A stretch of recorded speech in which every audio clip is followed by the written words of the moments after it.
Hello, I'm Dr. Robert Peretti, and I'd like to welcome you as we discuss interprofessional practice, or IPP, as it relates to the scope of practice for audiologists. According to ASHA's definition, IPP occurs when multiple service providers from different professional backgrounds provide comprehensive services by working with individuals and their families, caregivers, and communities to deliver the highest quality of care across healthcare and educational settings. Considering the scope of practice for audiology, the types of interprofessional relationships that are essential are relationships that promote sharing of information, communication, solving problems, and also setting goals. Developing these type of relationships will hopefully allow us to improve the quality of life for our patients. So when we're talking about audiologist scope of practice, that usually involves 4 distinct areas. The first one is identifying hearing loss. The second one is evaluation for people who have been identified as possibly having hearing loss. The third is prevention of hearing loss. And the fourth is treatment of hearing loss. And in each of those different areas in our scope of practice, there are a wide variety of other professionals who we would be working with in order to have the optimum outcomes for our patients. There are many types of relationships and environments where audiologists will work with other professionals, creating interprofessional practice scenarios. Audiologists may work with other professionals in medical or health and also education settings. In the health setting, medical setting, audiologists work with physicians, nurses, speech-language pathologists, and also other rehab services. In the education setting, audiologists may collaborate with special ed teachers, speech-language pathologists, occupational therapists, and also physical therapists.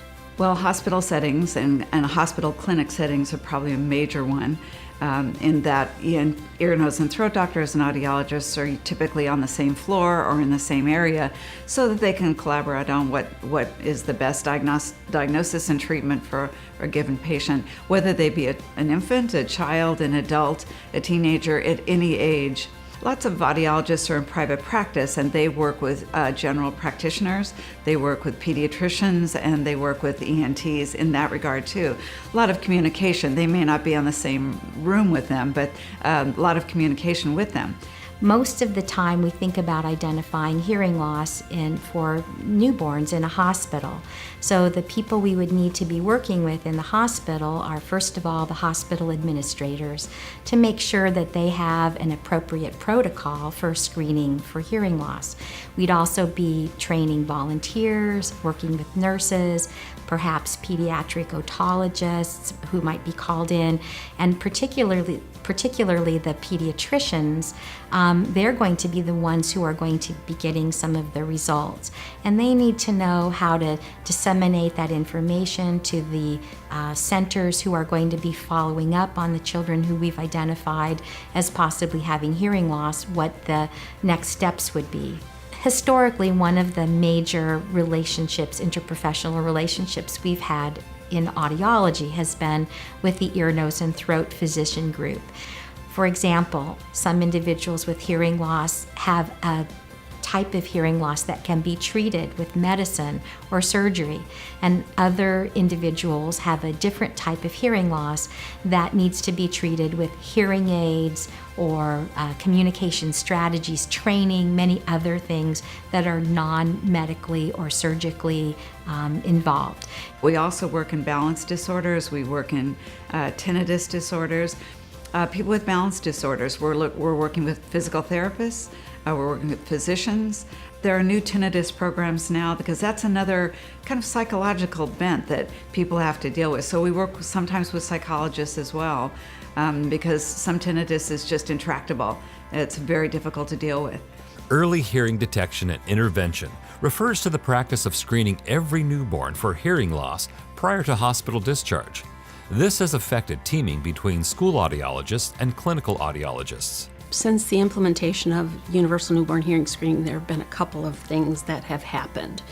One of those is that audiologists, whether they be pediatric or clinical audiologists or school audiologists, have had to change their mindset. They're now maybe dealing with children with hearing loss being their only disability. And so that may be a difference in the way that you would approach that child as opposed to a child that has hearing loss plus other disabilities, because of that early intervention piece.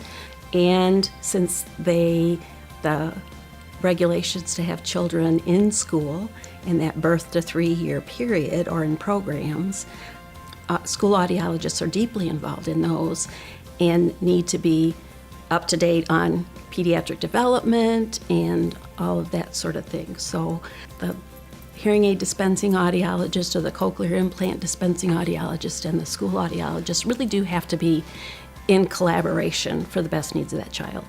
One of the big reasons that interprofessional practice is so vital is that hearing loss affects the whole person.